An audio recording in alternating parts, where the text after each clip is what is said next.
Good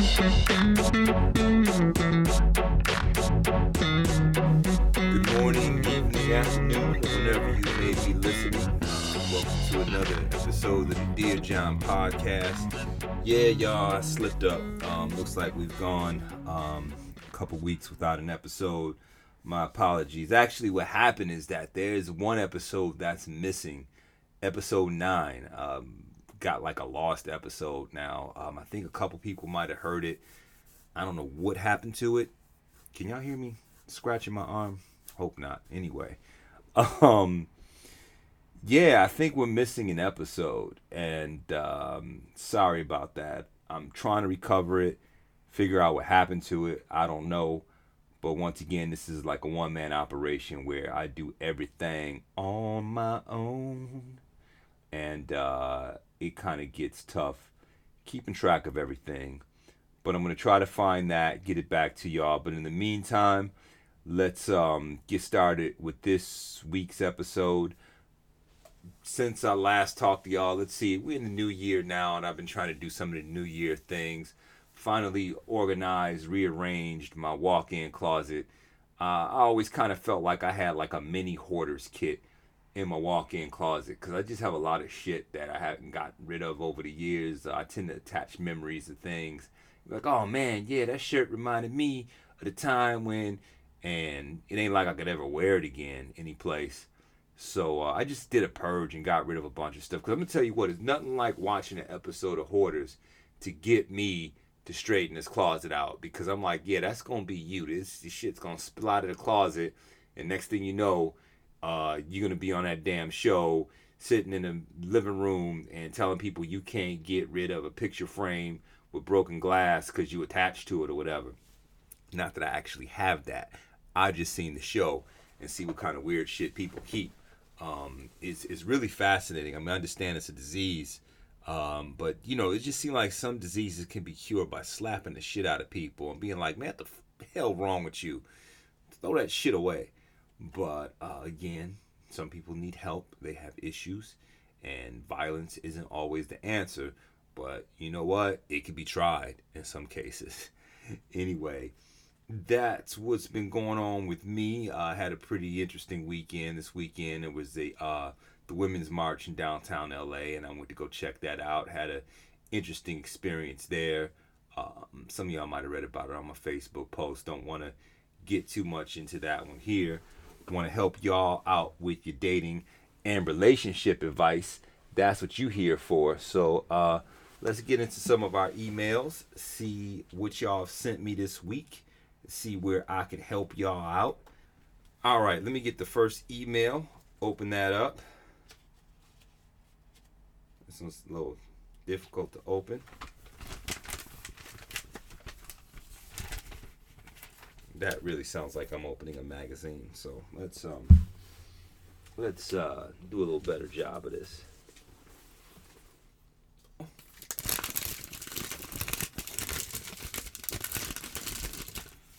All right, this one reads, Dear John, I've been dating a woman and her kids, ages 5 and 8.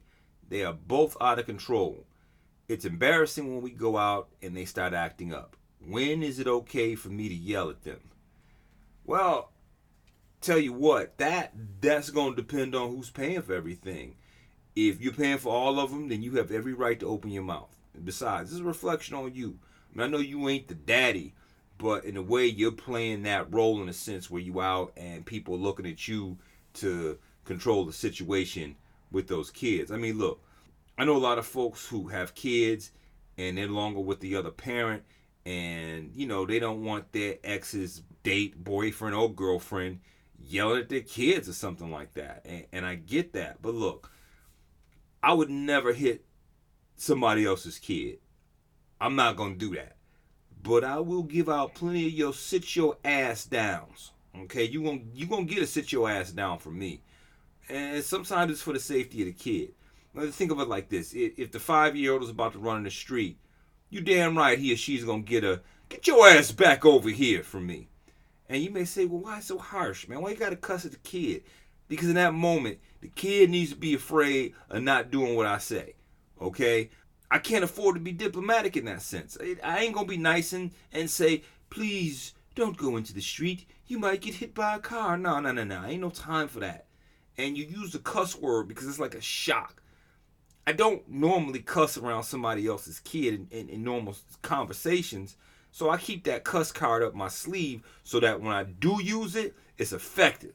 They know, like, oh man, he cussing at me. So he must be serious about that. And again, I don't go around cussing at kids or somebody else's kids, but every now and then that it's useful.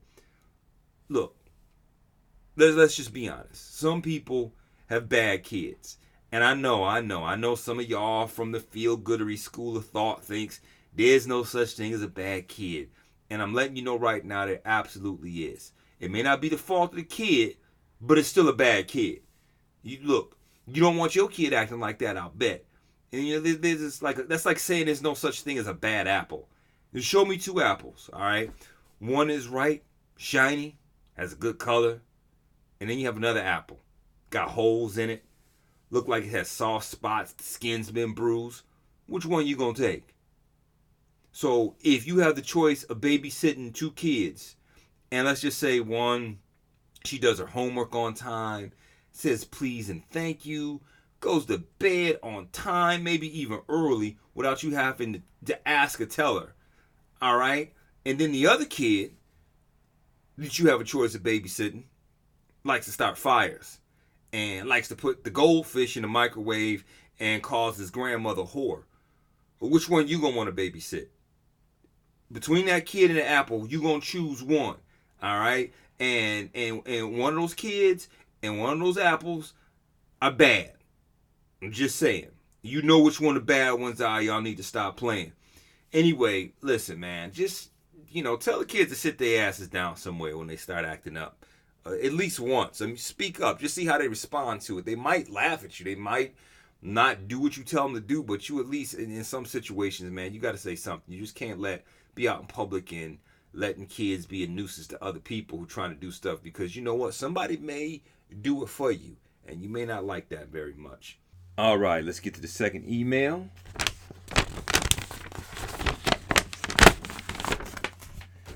It reads, Dear John, you've been giving dating and relationship advice and you're single. Would you advise other folks to be single? That is a great question. And my answer to that is I wouldn't advise anyone to be single if they don't like being single. Look, the single game ain't for everybody. It's natural for folks to want to be in relationships, to be in nice, loving relationships. And for whatever reason, I'm good in one. I'm good if I'm not in one. I don't want to say I'm ambivalent, but I can function either way. And I know what some of y'all thinking. Well, you just haven't had the right relationship. You're not wrong. I have. I've been in some great relationships with some awesome women. A couple of them to this day, we're still pretty good friends because, hey, look, I figure if you didn't sleep with my father, or something crazy like that, we should be able to be cool. But I'm friends with a couple of my ex-girlfriends. I'm kind of like, you know what it is? I'm a better ex-boyfriend than an actual boyfriend. That's what it is. I'm like the Jimmy Carter of relationships. He was president, and I mean, nobody hated him. He didn't do nothing wrong. But he was so much better once he was no longer the president. Habitat for Humanity. I mean, it just grew, and I guess that's how I am. I guess I'm the Jimmy Carter of relationships. Wow. And then it's almost like a congressional thing too, because there, even after you leave, there can be benefits, and I'm not talking about those kind of benefits. I'm talking if you need a couple dollars, hey, I'll get you a couple dollars. If you need some furniture moved, I'll move furniture, because honestly, in all seriousness, I think that if you took some time to care about me, that's special. That's special, because I'm not an easy person to get along with in a relationship, and I think only someone who knows that could really tell you that. It's hard because, like, I have friends now that are in relationships and they want me to be in relationships. You know what they're able to do that I can't? They compromise. And for whatever reason, I see compromise a lot of times as surrender. You know, one of my cousins told me once too. He's like, listen, man, the key to being in a relationship with a woman and to being successful is when you wrong, apologize, and when you right, shut the fuck up. And when I'm right, I have trouble shutting the fuck up. Gotta let it be known that I'm right. I was right. You wasn't. You know why? Because I'm the one that was right. I mean, I'm not quite like that. But yeah, it's yeah. I got to get better in just being quiet and letting things be.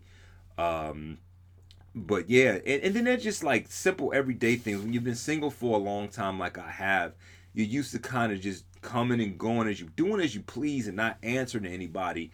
And for those of y'all who've been paying attention to the blogs and everything like that, you know, I just had a younger cousin live with me for a while. He stayed with me for about 6 months, and I'll never forget one night. I stayed out pretty late. It was like, yeah, no, it was well after midnight.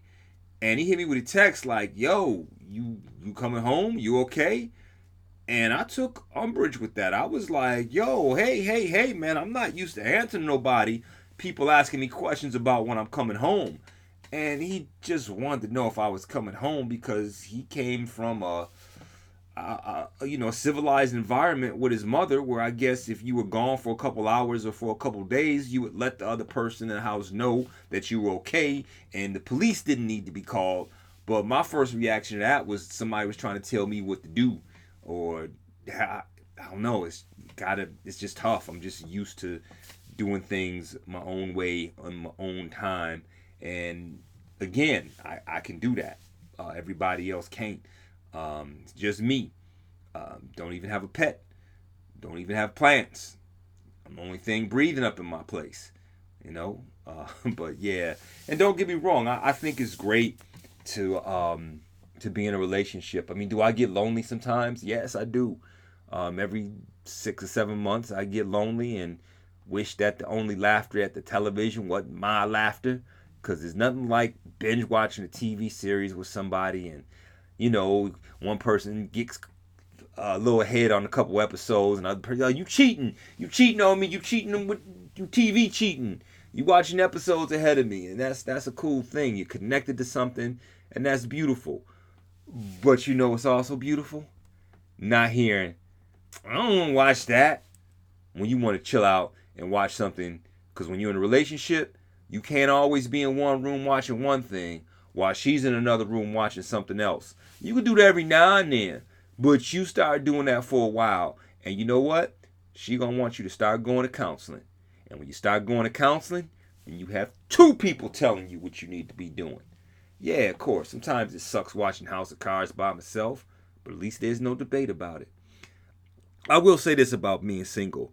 It is hazardous, more hazardous for men, I think, because we don't really take care of ourselves. And I know I got a couple issues, nothing really serious, y'all, that needs some attention. And I haven't really been paying attention to them. You know, if it ain't bothering me right then and there, or whatever, I'm like, I'd be alright. That'd be fine. And just to let you know how, like, just how women are, y'all, you know, y'all caretakers, y'all. I have one of my best friends. She's on me about stuff, and she knows a couple things going on, and she was like, "Yo, you need to talk to a doctor about that." And sure enough, I had a doctor's appointment, and she asked me, "Oh yeah, you saw the doctor today. So yeah, did you get that checked out?" And be honest with y'all, I forgot. I don't know why. I forgot to bring it up, and because it wasn't bothering me at the time, and it's not something I was thinking about. And she was like, "See, that's why you can't be trusted. Do these things by yourself. You need somebody to go with you and tell you what, tell you, or talk to the doctor for you and bring." And that's what women do for us. And if she were like my wife or something like that, I'm pretty sure she'd be like, "I'm taking my ass to the doctor with you, because we gonna get to the bottom of this shit." Because men, we won't take care of stuff, and we'll die of something stupid. Like with me, it'd be something stupid that'll take my ass out of here. You know, I'm bald, and I'll probably die of dandruff or some shit like that. That's totally preventable. That could be taken care of. You know, we'll just let shit go. It's like, hell, my gums are just bleeding. And we'll let them bleed until we start getting dizzy and shit, and be like, you know what, I probably need to do something. I probably shouldn't have a mouthful of blood just from brushing my teeth. That's, oh damn, the game on. I'll check that out later. But anyway, yeah, being single, not for everybody. I'm able to do it, and I guess that's because, like I said, I live here by myself. Y'all don't look too much into this. Remember, these are all jokes, okay? I'm just joking. I think. All right, let's get to the third email here.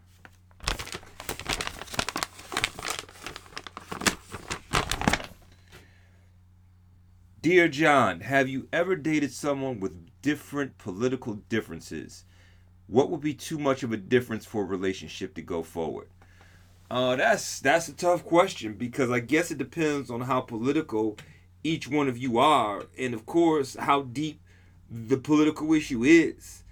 I mean, if y'all just can't agree on a simple school measure, like, do kids under the age of 15 need permission slips, y'all should be able to work that out. That's a pretty easy thing. I mean, there are Republicans and Democrats who are married and in relationships together, and it works out, and they can work it out. But I'm sure, especially in today's climate, there are going to be some things that you're not going to be able to work out with people. Like, I'm pretty sure, like, when President Obama was in office, y'all both kind of had to be down with President Obama. You wasn't going to have one person that had, like, a footprints version of the Obama poem, you know what I mean? Where it's like two sets of feet walking in the sand, and then it's only, after a while, it's only one set of footprints walking in the sand, and it's because Obama was carrying them when times was tough for them. Somebody had footprints, but it was like Obama instead of Jesus.